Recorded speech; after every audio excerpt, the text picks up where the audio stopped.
This week I sat down with the Tiger Beats, a special band of blues purists who play a weekly residency at the 5 Spot in East Nashville. We talked about apprenticing the blues the way the Stones did, shining up buried gems, tracks by the masters, and their craft converted me into a regular.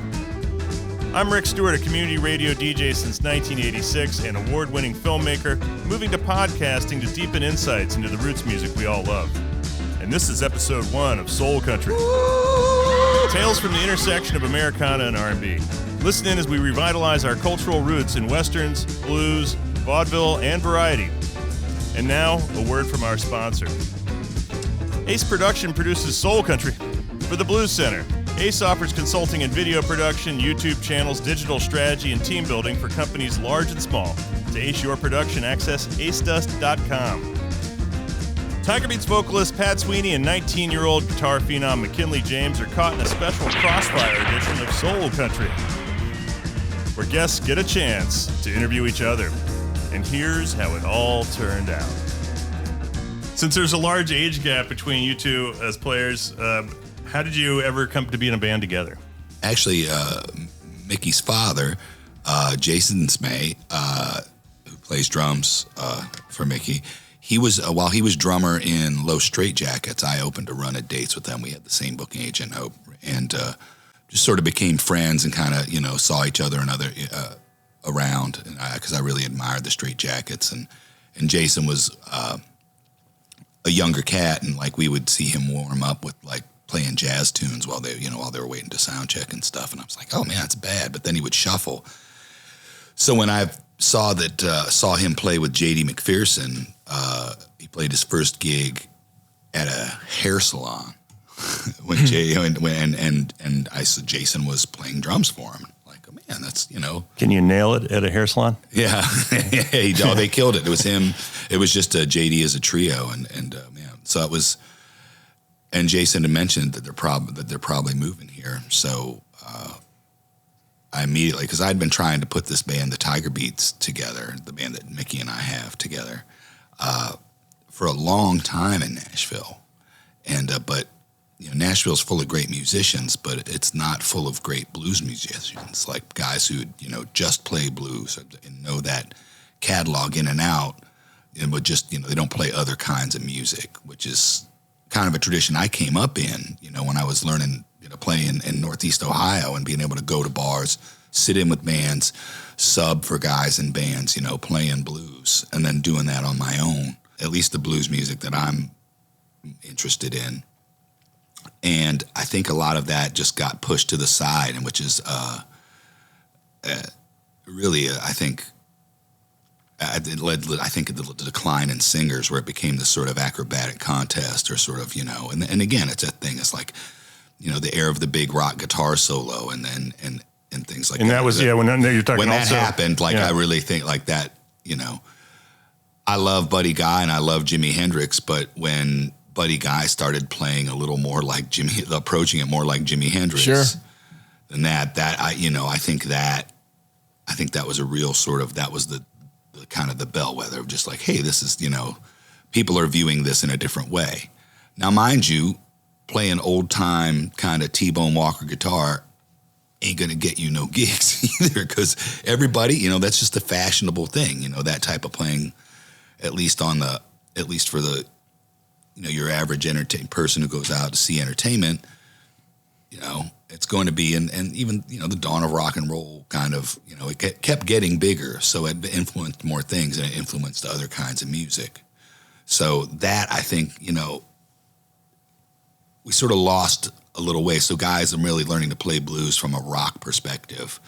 Whereas, I really have been conscious of that my whole life, of knowing like, okay, I love the Rolling Stones. I love Led Zeppelin, but they're not playing like British guys are learning from other rock and roll bands. They're learning from the source. And that's why they're great. And that's why the bands after them, like these bands, because, it's like, I mean, they did a record with Muddy. Yeah, I mean, like all those are, and even they were they got it from the source and were able to be creative through it. And I think, and there is bands that were influenced by them. I just felt like there's this huge gap in kind of presence that at least is applied to blues that if they just listened to the real stuff.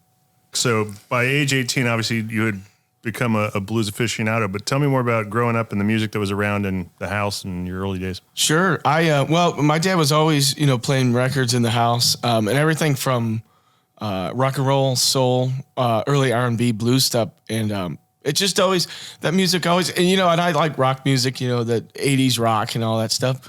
But the roots music, traditional R&B and blues music really just stuck out to me because it was like, I don't know, it was raw, but it just had like a weight to it. It wasn't just like a song. It's like, oh, this is badass, Might be a good time to throw in a little, musical interlude here. Yeah. Talk about some of how that came together. Let's, do you want to do one of the Wolf ones or something like that? Maybe like, sure. Just like, I was trying to think that was, because I know that was the one, like when we started playing.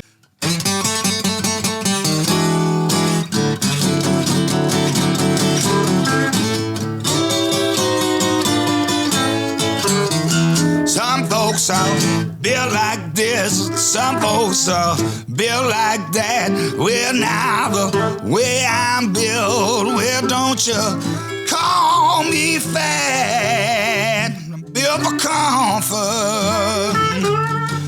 I ain't built for speed. Lord, I got everything, Lord, that a good woman needs.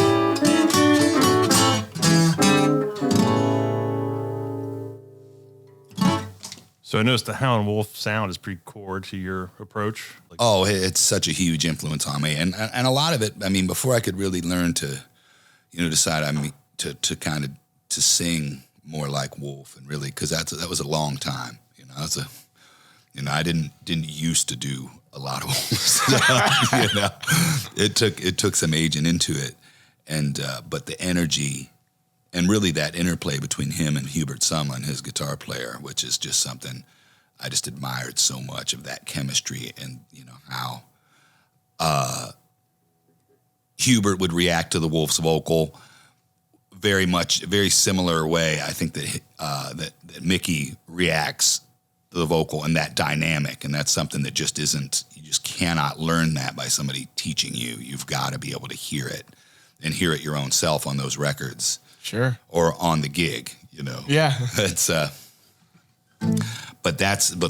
Wolf, that dynamic, that energy is definitely one of the big driving forces in all the music I do.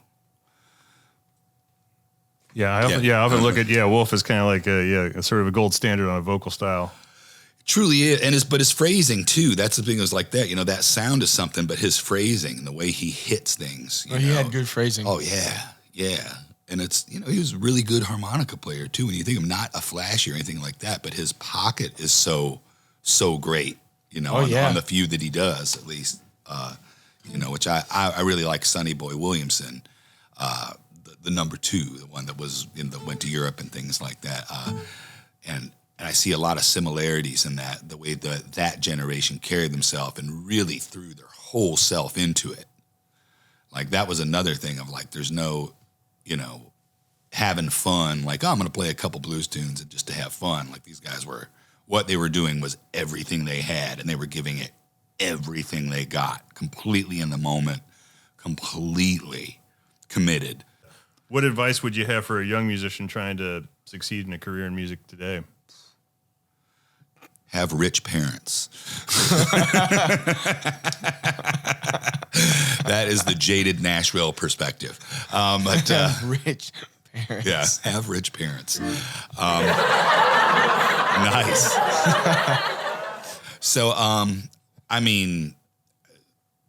my advice is always the same. Listen.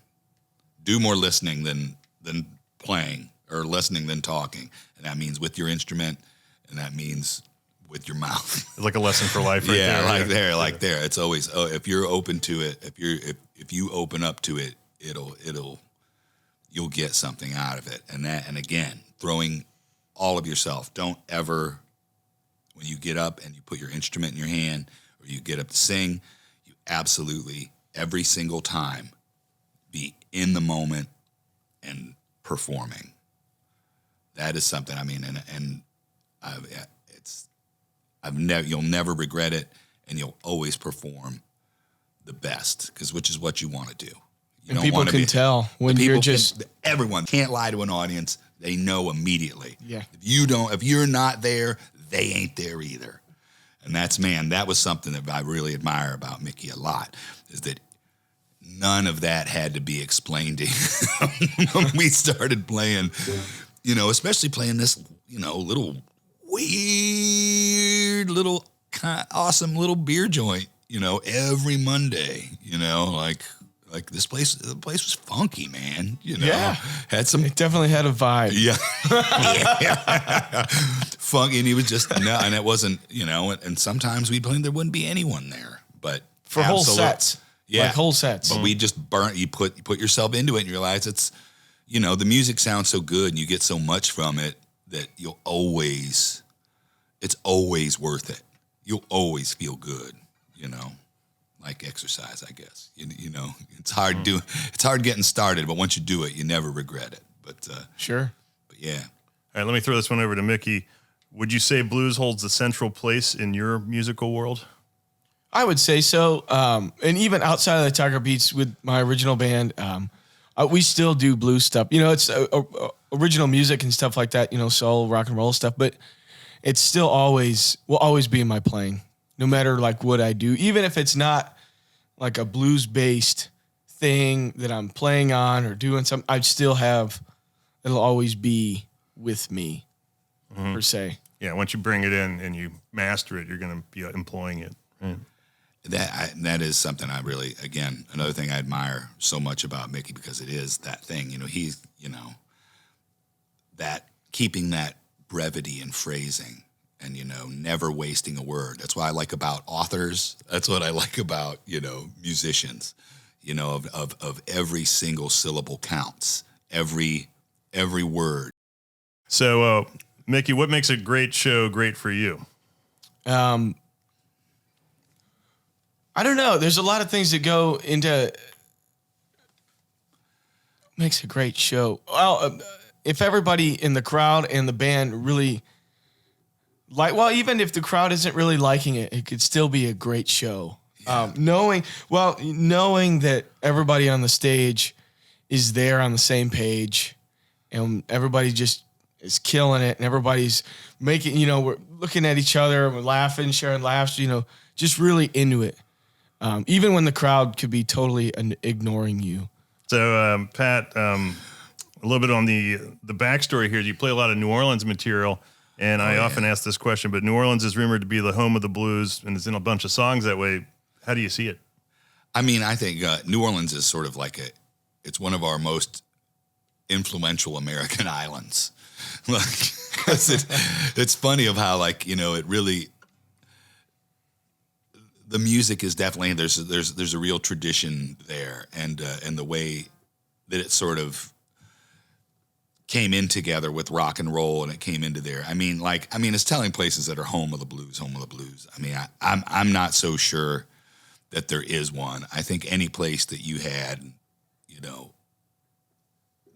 that generation of people where blues became a thing, that was your primary, popular music. Not saying it's pop music, but it was the popular music. That was the popular form of entertainment. That didn't happen in just one place. Obviously the urban, It was a larger cultural phenomenon. Yeah. I mean, there were black people in all the major metropolitan areas in the South as soon as they could get away from the rural areas, and that's definitely, that's why it seems like these huge pockets of creativity. I mean, that's just sociology. They're going to be there and they're going to go where the people go. So we're going to play where the people play. So my next question is related to that. So let's discuss country blues versus blues. So here in soul country, we cover that kind of overlap.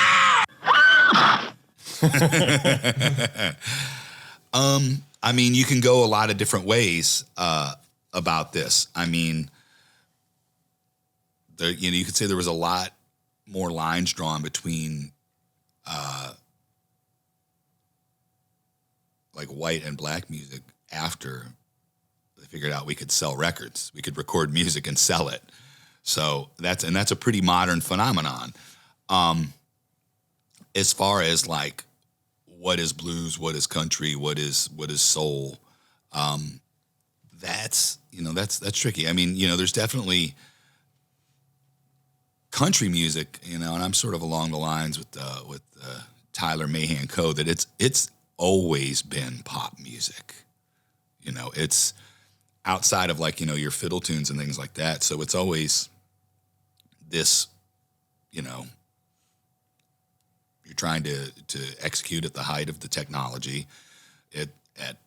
During the recordings, you're trying to be influenced by these things. You have these certain tenets that you adhere to, but it's a really,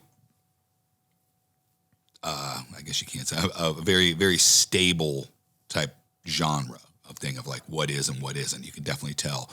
And it was also governed by who did it, who could do it and who can't, and still is. It's popular. But far as popular country music. But if you looked at all the kingpins of country music, they all have a serious blues sideline. Yeah, of course. Hank Williams, that's. But also, guys like Bobby Bland, my favorite singer, he was influenced by Perry Como in his phrasing and his diction, There's a lot of blues guys that in the later 70s went back and covered country stuff. Oh, yeah. I mean, for example, like we were talking about Little Milton before we went live here. Little Milton covers Behind Closed Doors. And kills it. I mean, God, is that a good record? Those are some of the good country records. So there was Ray Charles's country records. Oh, that's a great one. Yeah. And then, Bobby Rush said that to me too, that, it's country's just popular music, but to somebody from the country. And then, and then you got, James Brown came and played the Grand Ole Opry in '79. He's like, country's just white man blues. Yeah. So it's, it's all very tied together. It very much is. I think, definitely the storytelling and the lyrical thing of country music, I think, is why it tends to be more of a very kind of cross-cultural influence, more so than, maybe the other way around. Because, you think about like how easy it was for a lot of like soul guys, like Solomon Burke, like his real big hit was Down in the Valley, like a folk song. He'll Have to Go is a Jim Reeves song that is it keeps happening. Yeah. And that's just that sort of thing of them being able to apply this just absolutely. And all the guys that are really from the country at some level. Oh, absolutely. And I count the country as like any town that doesn't have 100,000 people. Right. Just from a small town, right? Right. All right, so the Tiger Beats at the 5 spot. Been seeing you on a lot of Mondays over there. Let's talk about some of those mini sets. So within your set, you often do a Howlin' Wolf, Bobby Blue Bland, Fats Domino. Who else is in that category? Well, as you heard, we're just sound checking. We're trying to work up our Little Milton. A couple Little Milton numbers. I mean, Bobby Blue Bland is my favorite singer, and that's a tough race. So that was Ted and I's relationship really, really, really kind of cemented 20 years ago when he was turning me on to some of the Bobby Blue Bland stuff I didn't know. And I didn't realize there was this just huge catalog of stuff, even well into the 60s. They're just fantastic records and just completely invisible to white people. Like absolutely as good. I mean, records that sound like could have been bigger than Sam Cooke, bigger than Ray Charles, and they're just invisible. And then, so Bobby being the favorite, I think, of the band, of the material we do together. And we know, I'm sure we have at least, 10 to a dozen of Bobby songs we can do in a row. Larger pop culture relevances, like Mr. T always said, "Pity the Fool." Oh yeah. Stuff like that kind of came out. So we always play some Bobby Blue Bland, and we say that we're contractually obligated, but it's really more of a blood oath that we play no less than 2 Bobby Blue Bland songs in a row. Mm-hmm. And if we play, and even if we divide them by sets, if we play one, we must play another. Oh, totally. Even if we've only played, we've already played several. If there's a breakup in the Bobby Blue Bland set, It's automatically 2. Yeah. The Wolf, we tried very much to do, the same thing. And then our Fats Domino. Who doesn't like Fats Domino? I mean, right. And we try to throw in a little Elmore James thing once in a while too. Right. That with the slide. Yeah, that's fun. That's or Hound Dog Taylor would do. Yeah, we definitely sort of that school of things. So we try to, because there's a lot of great, those great huge artists that are so influential to me at different parts of the playing, and like yourself, they're, and it's an inexhaustible well. So we always want to show people this stuff that they don't know. Right. So everybody's got familiarity with Chess Records, but not as many people are talking about King Records or Specialty Records. Right. Or Duke or Peacock or, or even, we're working on into Malico, and kind of these things. Because that's funny. Like Mickey is just, I couldn't believe how into like the Malico stuff, like it's the Little Mill. It is so good. And just like but I avoided it like when I was your age, because those records were new, when I was your age, and or at least pretty new. They were still touring on them, a lot of them cats, and they would that production always held me back because I just I don't know, I just couldn't get hip. But I could have seen all them cats, man, like there, and I saw Little Milton a couple times, and it was truly fantastic. And that's one cool thing to kind of add about like our mini sets. Blues music, it's very fascinating, especially when you start diving into it, because it's a lot of the same themes, but it's so many different takes on it.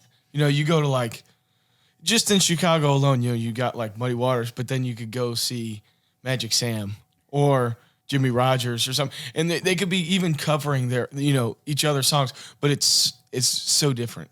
Or like you go to the West Coast or you go to Texas or Louisiana, they could be covering, and a lot of times they did. Some records they covered songs that everybody played, but it's so different, and it's cool to like hear so many different views, and the instrumentation too like is different. Yeah, Zydeco kind of exemplifies that. It's like a very blues-heavy format. Yeah. Well, I mean, you got like it's country Clifton Chenier.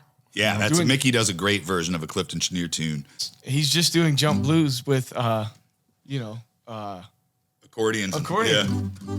All right. This one's called All Night Long. Should we just go on the 5 if we're just doing a little snippet of it? Yeah. Okay. 1, 2, 1, 2, 3.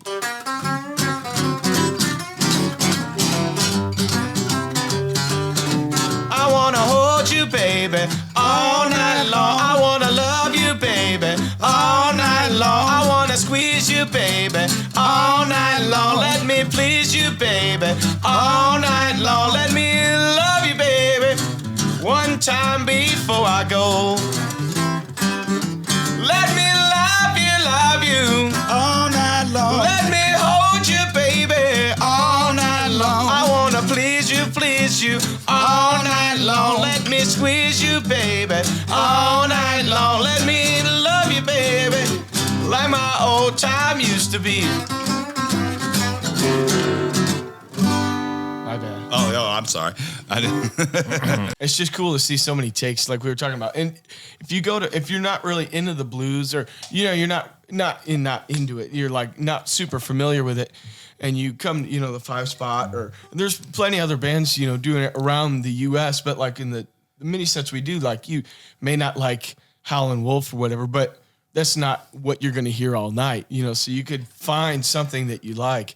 And because there's certain things that I didn't like at first. Like I wasn't a fan, like what was I going to say? Like when I first was getting into blues music, I listened to a lot of the greats and Magic Sam, but I really love, Stevie Ray. I still do, the early stuff's killer. Everything that he did, I still like. And, him learning from Albert King at the time, I was like, oh, that's not that cool. But like after diving into hearing some more of that stuff, it was like, oh, Albert King is amazing.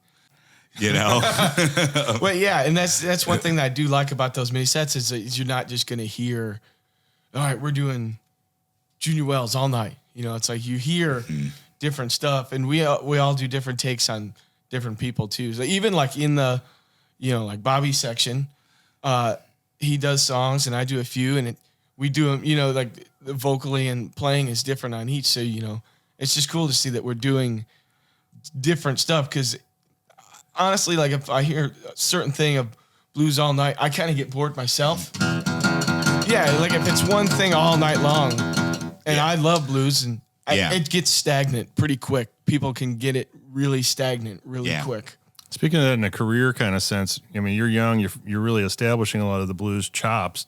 Do you see yourself kind of playing many different forms of music as time goes on, but still using the blues as kind of a component, like a building block? I would think so, because with like the original stuff, it's traditional R&B and blues music, but we kind of do it more rockin'.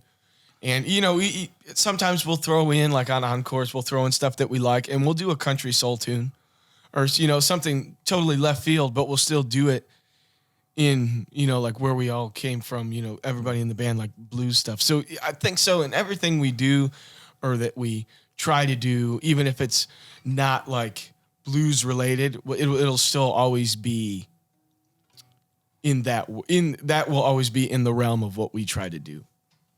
So let's talk about the popular existence of blues. I think, you know, obviously in addition to the 20s, 30s, 40s, where it was really whatever, selling up componentry of the records sold, one of the biggest things ever that happened was the Rolling Stones.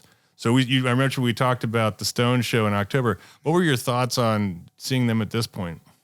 I mean, I had never seen them live before. And I mean, obviously I really would have loved to have seen Charlie Watts, and I've seen just every video of the band out there. I have seen, you know, I mean, I've got old bootlegs and I used to have old bootlegs on VHS and things. And, but to see that band with Jordan really kind of holding it down to more of the record rather, because,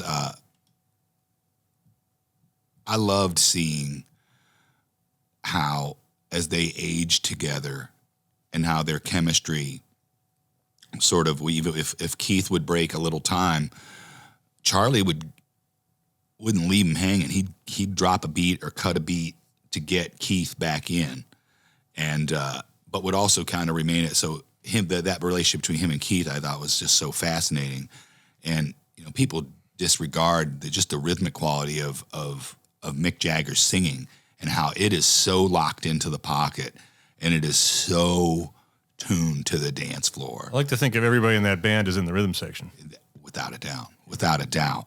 And that thing and that rhythmic thing, which I really, at this point, and I can really see it, how they have aged into it. Like, you know, some of the greatest recordings, the greatest performances of Muddy I heard were, you know, within 5-6 years of his death, and like truly just absolutely powerful in the moment, emotion drenched things. And to see that, and that was something about the show that I really, that immediately came to mind once they locked in and did that thing. Now, do you think that was always available to them at some level, like why they were so successful coming out of the gate as a blues cover band? Absolutely. It's undeniable. Now, seeing things through that lens and being like, well, there it is again. Look at that. Even with Brian Jones, you see how they pocket in, and they were really listening to those records.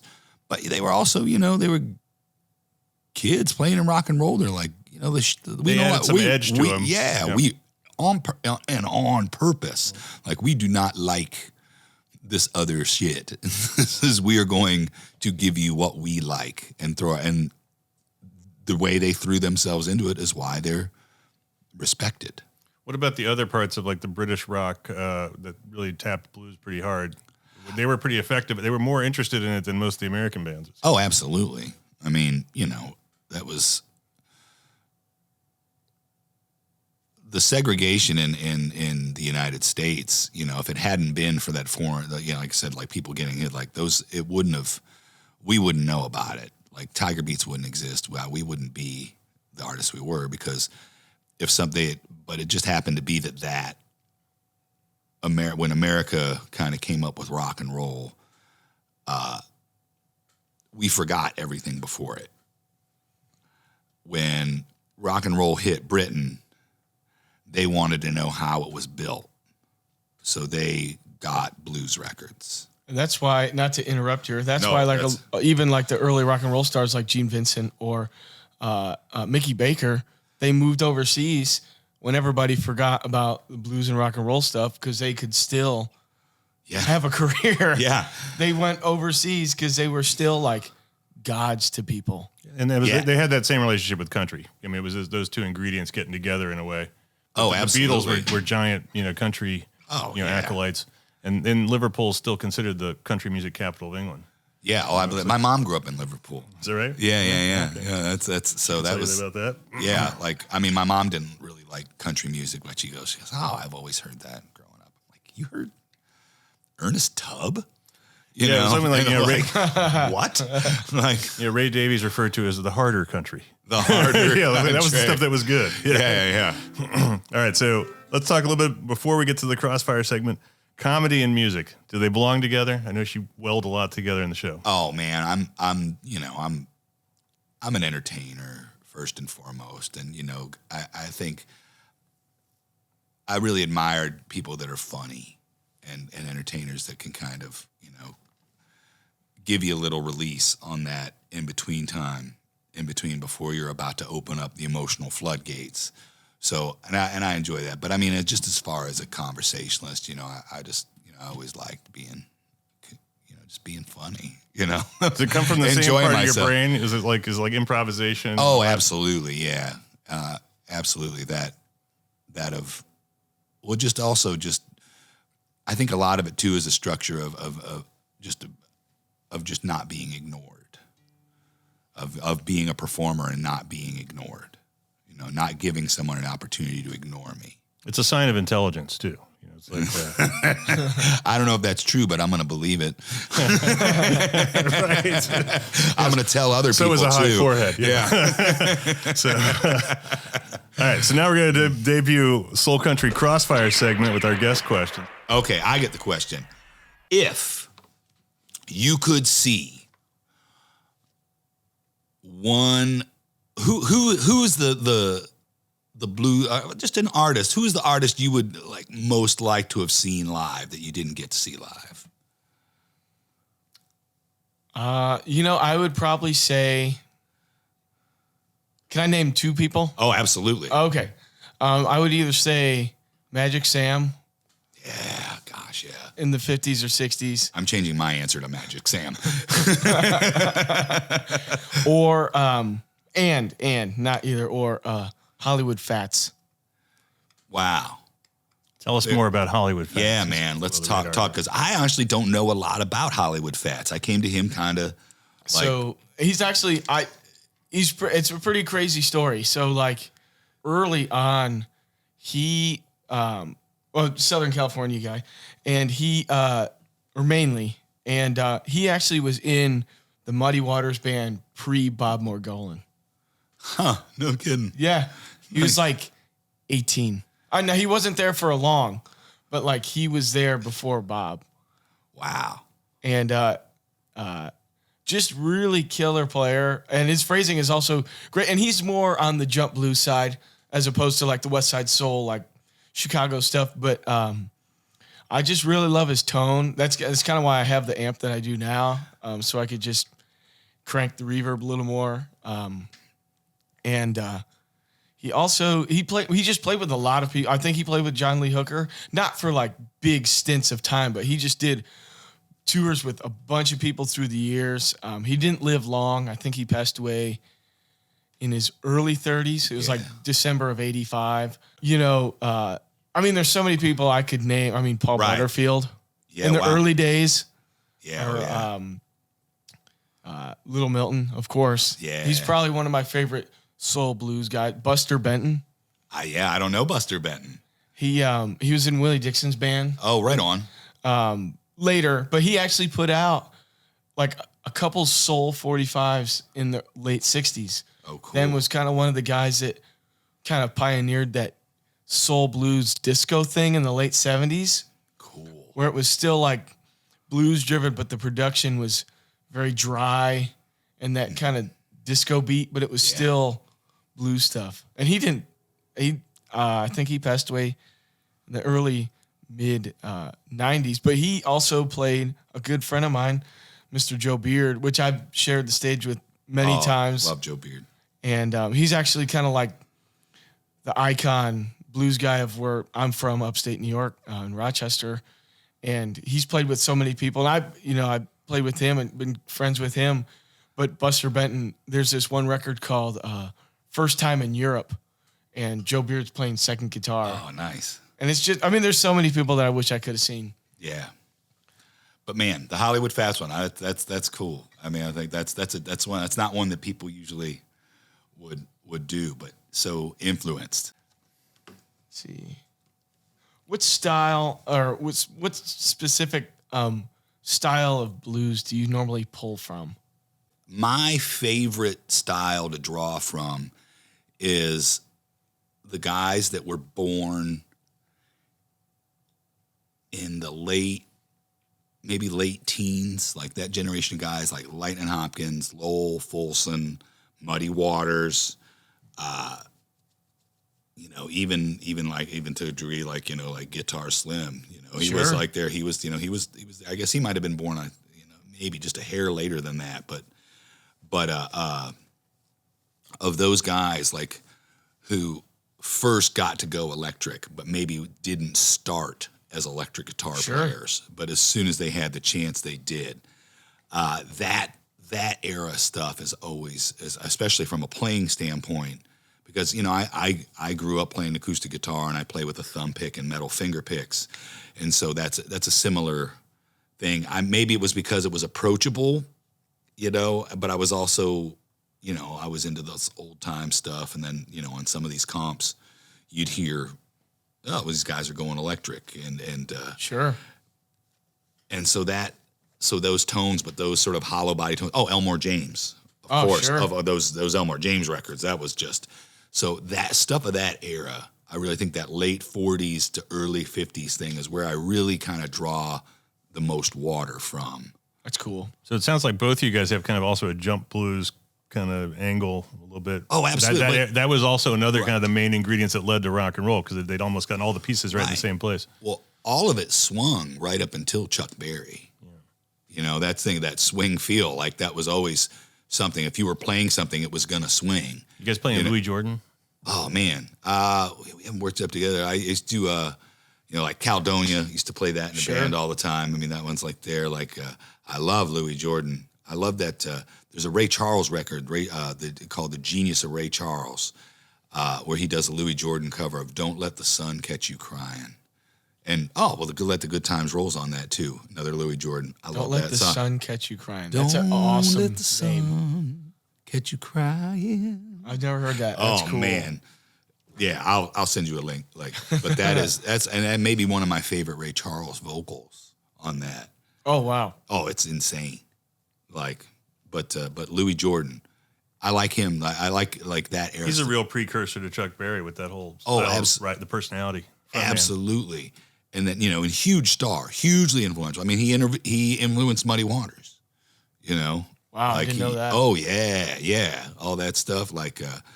Those were hip records. He'd been playing Caledonia since the record came out. You'll hear him on the later 70s recordings with him and Pine Top playing it. But is that the Johnny Winter era? Yeah, and after, but yeah, Louis Jordan just, he was like Elvis in the 40s. He influenced everything. Huge seller, He was soul country before. Oh, way soul country.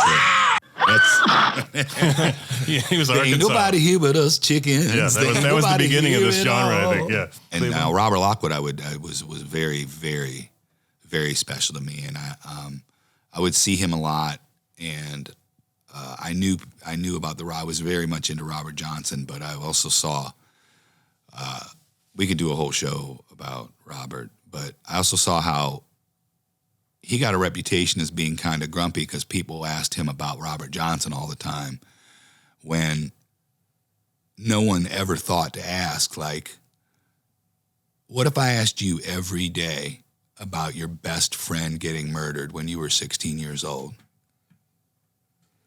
Like, the only thing I'm interested, I've just met you, and now I'm asking you this deeply horrible personal experience about someone who was not famous. When the reality was until 40 years later. And he'd done all these great sessions in Chicago. But you don't think, and I mean, literally, influenced the entire sound of electric guitar, but not even just outside of that, just the artistic thing of just how unbelievably rude and emotionally assaultive that must have been to hear that your whole life. Hey, man, remember that time your buddy died? Yeah. Every day. Remember that time when you were a kid and you hadn't have a dad, didn't have, and that was something Robert also, me and my father would go see him a lot and play, and we would be hanging out and talking, and Robert asked me, he told me, he says, I like seeing that. And he said, Robert never had a dad like that. And, then he told me about the thing. He's like, he was my best friend. And that's all these motherfuckers want to know. Right. He was a funny guy, too. He's hilarious. Yeah. Hilarious, man. Really I told you about when I spent some time with him, right? Yes, sir. Yeah. We were backstage at Yoshi's, and they had like a whole tour of like guys that were over 90 years old with with Homesick and that was a great tour, man. You remember that? Yeah, okay. I remember. I had the. And so I was telling him about my new website. This was like 1995 or something. He's like, "Well, what are you doing with that thing there?" And I'm like, "Well, it's we tell people about you and it promotes you." And he's like, "Promote me? I'm like 90 years old. I already happened. You have to promote something before it happens." Whip smart, dude. That's a great line. Let's talk about coming up with set lists and how much improvisation affects any given night. Well, I mean, in my original, the brand name Patrick Sweany Music, I have a set worked out, and that's the thing. It does tend. I mean, we change it up. I mean, on tour, like it's been a while since we've done like a set. We've done more than 15, 20 shows in a row. Sure. So, but also just because I'm switching guitars and there's a dynamic thing, and we're also playing. We're never playing the same place or close to the same place. Sure. So.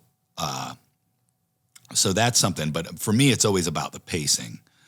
You want to hit them, kind of hard, something energetic in front, but also something with a little dynamic that isn't just like full on rocking out. So you're not starting at some sort of an intensity level that you're going to back down from. You have to build things to a climax. Now, I'm lucky enough that now there's a song that we, called Them Shoes that became this strange viral, thing. And it's from an album that came out 15 years ago. And that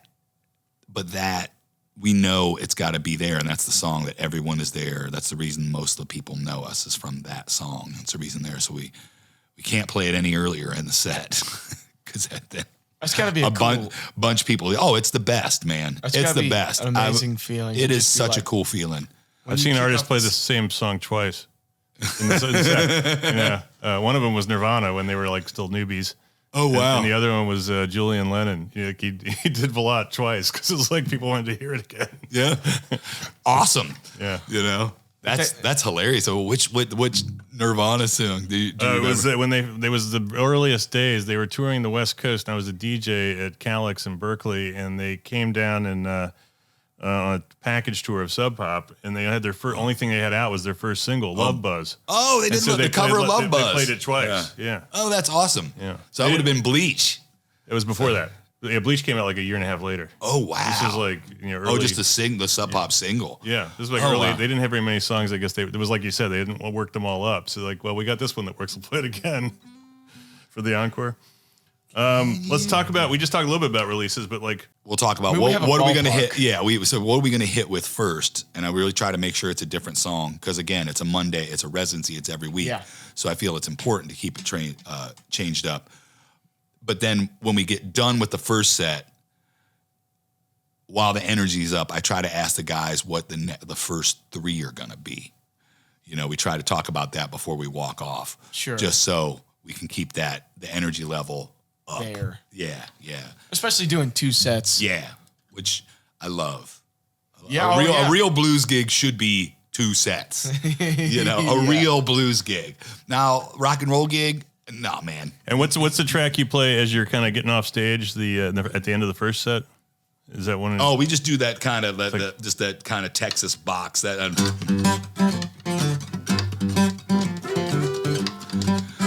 the band knows we don't play that groove. I think on any other song. So that's when I do my rap. So good evening, everybody. Thank you so much. It's intermission time here at the 5 Spot. That's right, 5 Spot, pillar of our community, ladies and gentlemen, right here in the heart of East Nashville. We are the Tiger Beats, playing the blues for you. Totally. Yeah. So, which is also, I love shtick. Mm-hmm. You know who's still around is Freddie King's brother, Benny Turner. And so Benny's mainly bass guy. Yeah. And I interviewed him, and he was talking about how they came up with Hideaway. And that was like used for that purpose. It was like just kind of getting off the stage, exit song. Right. He's like, everybody in the band wrote that. Like they wish that they all got like some song royalties. Because that was pretty big. All right, tell me about like things that are available as recordings from you and recordings that are coming up. Well, I have an extensive discography of 8 full-length albums. You can find that on all your major streaming sites, though I prefer you buy it from PatrickSweeney.com. And but also we have Bandcamp and zero loss downloads available there. It's always nice to get a hard copy. It really is, all of those are available through 9milerecords.com, or you can link through my website or any of my social media accounts. And young Mickey, send him a DM. Send him a DM. Slip a letter in the mail. The same kind of goes with Pat. You can get our stuff at my website, McKinleyJames.com. We are out of the 45s as of right now, but congrats. But so all the forms of like Spotify, iTunes, Apple Music, all the big platforms you can get the music. And as far as Tiger Beat stuff goes, we don't have anything out yet, but the 5 Spot recorded a live stream which has good audio of our 2 sets. Mm-hmm. And we're going to work on trying to have that available to people like that, at least through to that. But we are as things now that we can more safely be in the same room together without having to go sleepaway camp for a week while we do it. We are working on material to do some recording, and that's the thing is this band, both Mickey and I, obviously we are 100% committed to our careers as individual artists, but the goal with this band was to develop a little more community, which is really working.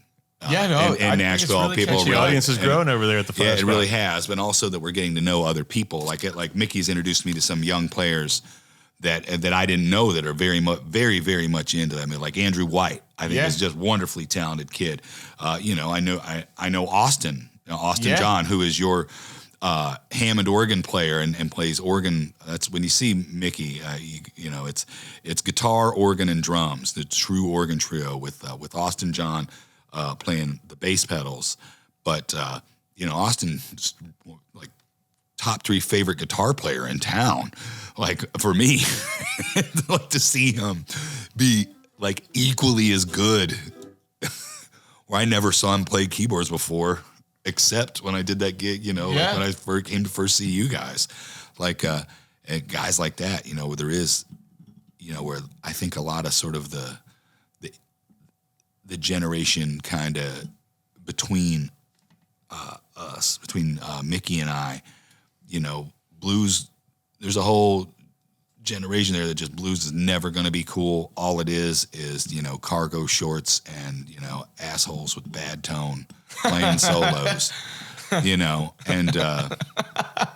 just soloing over changes. Whereas now there's some cat, like some young cats are really into it. Yates McKendry, I thought he's really great player. That he's filled in for Mickey as well of guys in Nashville that dig it. And people come out and see them, but to have, it's always seeing. It's coming back into popular music through country.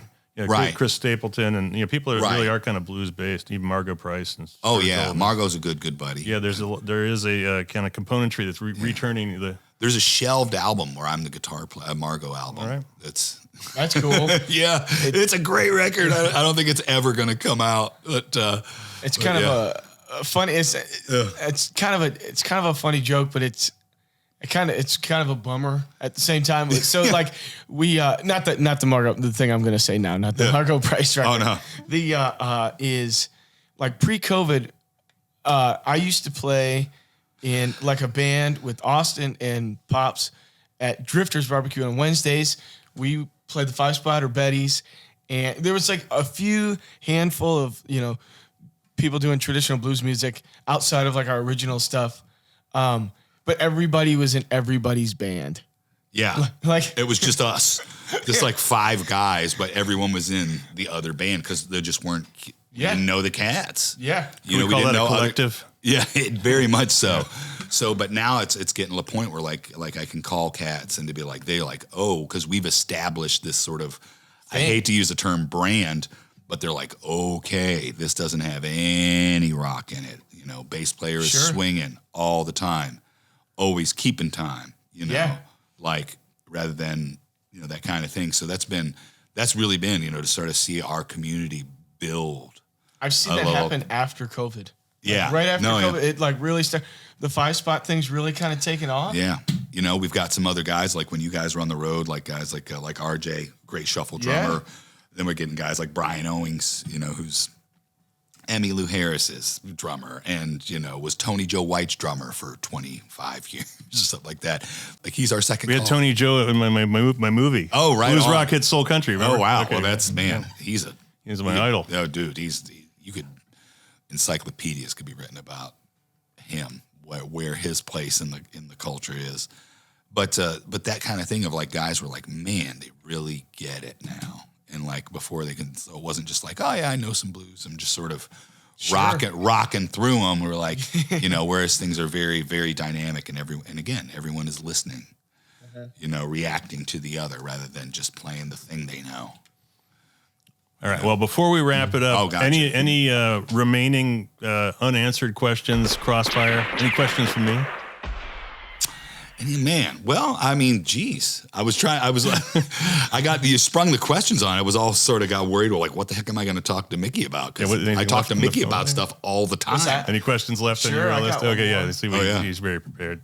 Who was the first kind of guy in the traditional, like roots, kind of soul R&B blues genre that made you really want to be like, I want to do this? It was really close together. Hearing Ray Charles' "Nighttime Is the Right Time" on the Cosby Show as a kid, like hearing that, and there's something to unpack. But also very, very soon after that, maybe within days of hearing B.B. King doing the really good live Sweet 16, like getting that one, we know where it must have been like late 60s or something like that. Wow. Like a tone, like I'd never heard guitar tone like that. Sure. But it was so clear, and his singing was just out of control. And it would have been pre-Thrill Is Gone. But seeing that, I'm like, well, man, how does a voice even do that? And then, so those things were like opened it up for me. Those opened the doors. Now it was years before I could really approach that, because then at the same time I was like, oh, here's Lightning Hopkins, but I was also into lots of like country blues. Like I got that first John Hammond album, and him playing like that kind of, and taking me reading the back of that. Is Mike Bloomfield on that John Hammond record? Not on that one, no. This is just him solo acoustic. Okay. It's called The Country Blues. The one right after that is Triumvirate album with Dr. John. Oh, I don't know that record. Yeah, no. It's the 3 of them. Yeah. Oh, whoa. It's okay. Yeah, it's when you get like too many stars together. Yeah.